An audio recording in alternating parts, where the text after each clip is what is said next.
Subject में पहला lesson जो है हम आयकर के बारे में बताएंगे। आयकर है क्या? आयकर दो शब्दों से मिलकर बना है, आय जोड़ कर, यानी आयकर। यानी आयकर किसे कहते हैं? कोई व्यक्ति गत वर्ष में जितना धन अर्जित करता है, चाहे वो किसी भी प्रकार से अर्जित किया हो, उसको कर निर्धारण वर्ष में जो टैक्स भुगतान वो करता है उसको हम आयकर कहते हैं। यानी आयकर किसे कहेंगे? किसी व्यक्ति द्वारा गत वर्ष में अर्जित आय पर चालू कर निर्धारण वर्ष में निर्धारित आयकर की दरों से गणना करके केंद्र सरकार के द्वारा वसूल किया जाता है, उसे हम क्या कहेंगे? आयकर कहेंगे। यानी यहाँ पर देखिए, कोई व्यक्ति 1 अप्रैल 2019 को 19 से 31 मार्च 2020 तक धन अर्जित करता है। तो 1 अप्रैल 2019 से 31 मार्च 2020 तक जो धन अर्जित करता है उस पर कर का जो निर्धारण होगा कौन से वर्ष में होगा? तो 1 अप्रैल 2020 से 31 मार्च 2021 तक इस अवधि में इसके टैक्स का क्या होगा? निर्धारण होगा। यानी 19-20 का जो टैक्स 19-20 में जो व्यक्ति धन अर्जित किया उस पर 20-21 में उसका टैक्स का भुगतान होगा। यानी 1 अप्रैल 2019 से 31 मार्च 2020 तक उसने जो धन अर्जित किया उस पर अगले वर्ष 1 अप्रैल 2020 से 31 मार्च 2021 तक उस पर वह कर का उस बीच में वह टैक्स का भुगतान करेगा। हम इसे आयकर कहते हैं। ये तो क्लियर हो गया, हम स्टेप बाय स्टेप बताते जाते हैं। अब है कि आयकर कौन चुकाएगा, किसके द्वारा चुकाया जाएगा आयकर? तो ऐसा व्यक्ति एवं हिंदू अविभाजित परिवार द्वारा जिनकी गत वर्ष की कुल आय करमुक्त सीमा से अधिक आयकर चुकाया जाएगा उसके द्वारा। यानी ऐसा व्यक्ति या हिंदू अविभाजित परिवार जिसकी आय करमुक्त सीमा से अधिक हो उसके द्वारा आयकर का भुगतान किया जाएगा, यानी कर चुकाया जाएगा। अब ये कर मुक्ति की सीमा क्या हो सकती है? कर मुक्ति की सीमा प्रत्येक वर्ष में अलग अलग होता है। मान लेते हैं 20-21 के लिए किसी व्यक्ति के पास आय 2,40,000 रुपये और कर मुक्ति सीमा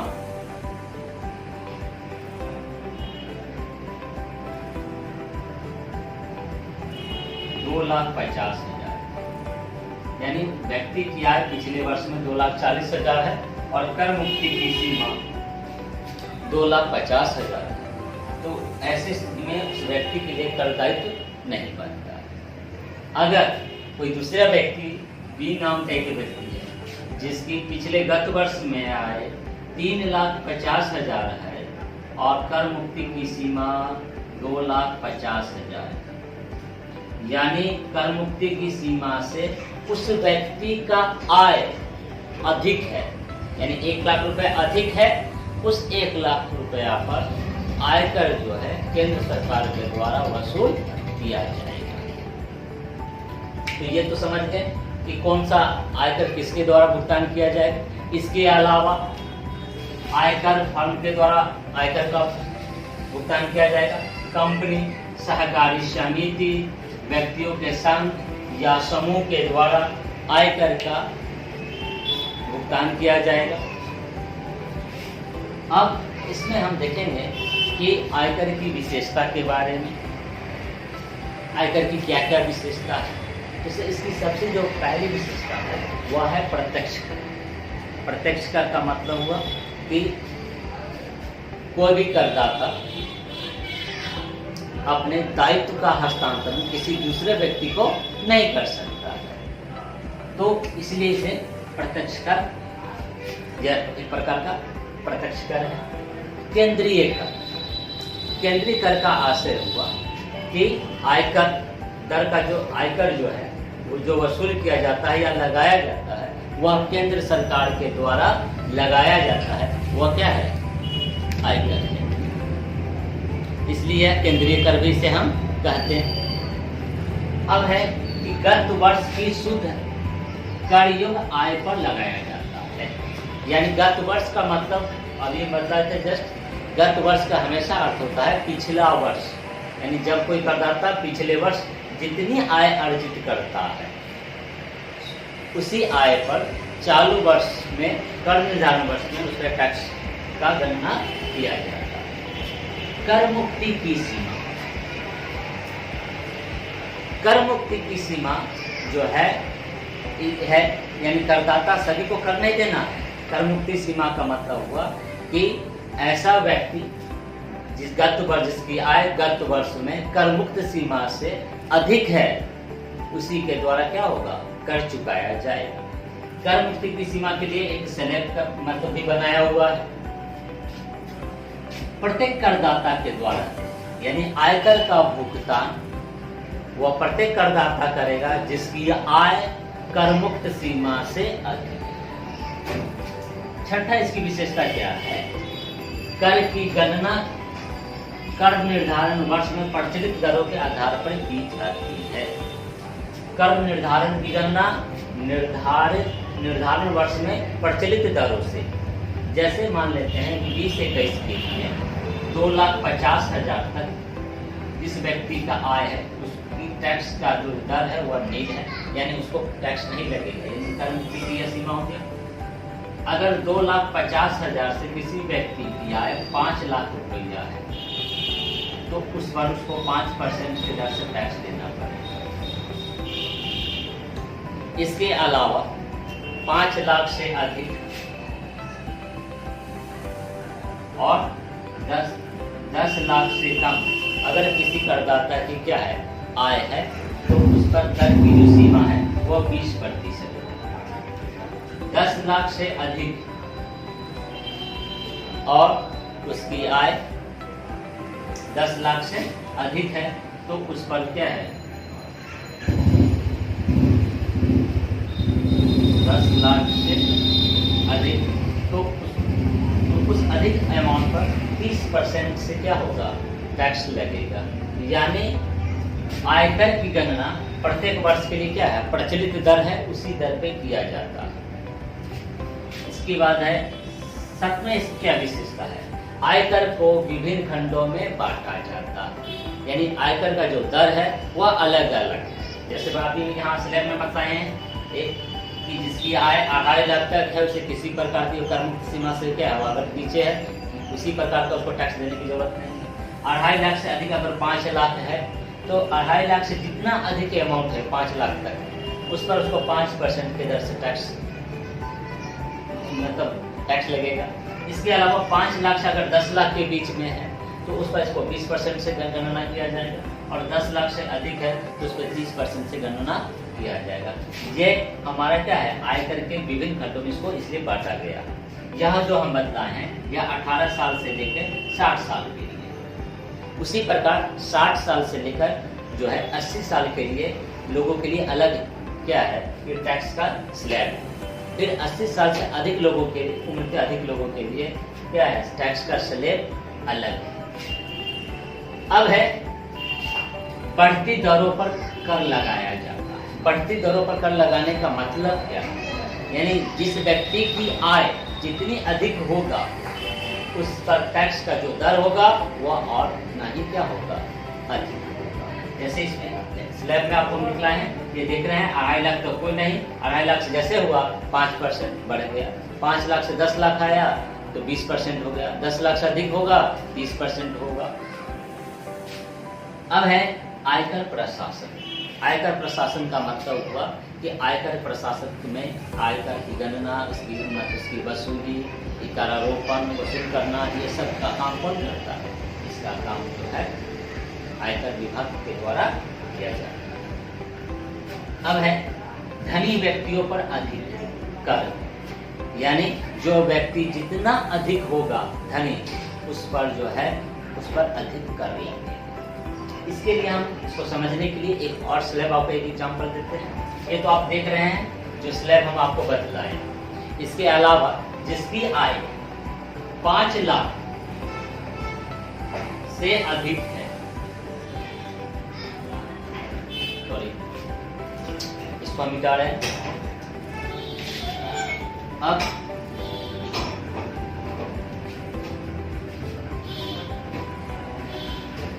यहां देखिए 50 लाख से 1 करोड़ तक जिसकी आय, यानी 50 लाख से 1 करोड़ जिसकी आय है, उस करदाता को 10% अधिक सरचार्ज देना पड़ेगा। यानी ये जो 30% का जो हम बतलाए थे टैक्स, वो तो देना ही पड़ेगा। इसके अलावा 10% टैक्स को और अधिक भुगतान करना पड़ेगा। इसके अलावा 1 करोड़ से 2 करोड़ के बीच में है,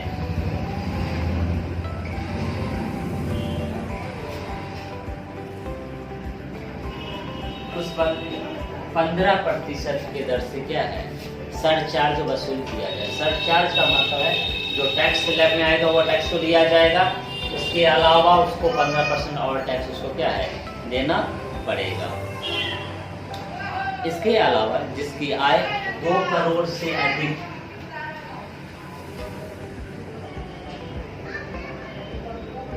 दो करोड़ से 5 करोड़ तक है, जिसकी आय 2 करोड़ से 5 करोड़ के बीच में है, उसको 25% सरचार्ज देना पड़ेगा। और 5 करोड़ से अधिक वाले को, 5 करोड़ से जिसकी आय अधिक है उसको 37% सरचार्ज देना पड़ेगा। यानी ये जो बता रहा है कि धनी व्यक्ति पर अधिक कर, यानी जो व्यक्ति जितना अधिक होगा उस पर टैक्स, उससे टैक्स और अधिक वसूल किया जाएगा। आयकर राशि का बंटवारा। आयकर राशि के बंटवारे के लिए एक वित्त आयोग का गठन किया जाता है, जिसमें केंद्र सरकार और राज्य सरकारों के बीच आयकर का मतलब बंटवारा किया जाता है। लेकिन जो सरचार्ज है, जो शेष है, जो कंपनी आयकर है, उस पर पूरा अधिकार केंद्र सरकार का होता है, उसमें राज्य सरकार का कोई हिस्सा नहीं होता। 5वां मतलब इसकी जो है 12वां इसकी क्या विशेषता, आयकर भुगतान चालू कर निर्धारण वर्ष में किया जाएगा।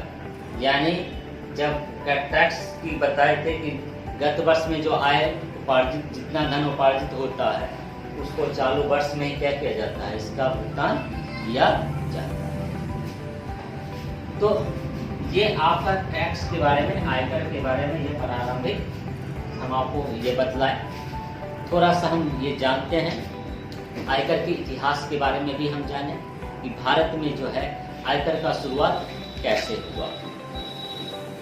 तो भारत में आयकर का जो शुरुआत हुआ सर जेम्स विल्सन के शासन काल में हुआ। सर जेम्स विल्सन कब हुआ?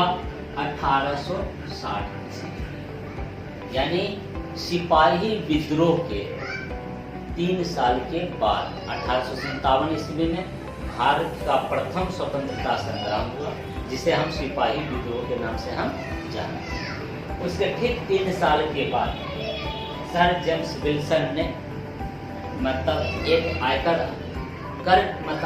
की शुरुआत किया। आयकर की शुरुआत करने का मतलब उस समय जो लक्ष्य यही था कि भारत में जो कानून व्यवस्था की जो स्थिति है उसको क्या है सुधार करना, नहीं तो इसके लिए धन की आवश्यकता थी। तो यह आयकर की वहां से 1860 में एक अधिनियम बना दिया गया और वहाँ से इसकी शुरुआत हो गई। इसके बाद 1863 में, 1867 में, 1873 में, 1880 में मैंने आयकर कानून में इसमें बराबर संशोधन होते ही गया। जब देश आज़ाद हो गया तो इसमें 1961 ईस्वी में आयकर अधिनियम को लागू कर दिया गया। 1 अप्रैल 1962 को आयकर अधिनियम को पारित कर दिया। अब आयकर की गणना का कौन कौन सा विधि है? तो हमारे आय के जो साधन है, आय के 5 साधन। एक है वेतन, जिसकी आगे हम लेसन में चर्चा करेंगे। इनकम फ्रॉम सैलरी, जिसको हम कहते हैं, यानी वेतन से आय। दूसरा व्यापार या पेशा से आय है। तीसरी कैपिटल गेन यानी पूंजी लाभ से आय। चौथा मकान संपत्ति से आय। और इस 4 के अलावा जो आय होगा उसको हम कहेंगे अदर सोर्सेस, यानी अन्य स्रोतों से आय।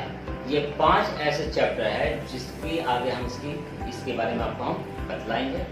मेरा ये वीडियो आपको कैसा लगा आप हमें बताइए, कमेंट करके बताइए। हमारे चैनल को लाइक एंड सब्सक्राइब करिए। Thank you.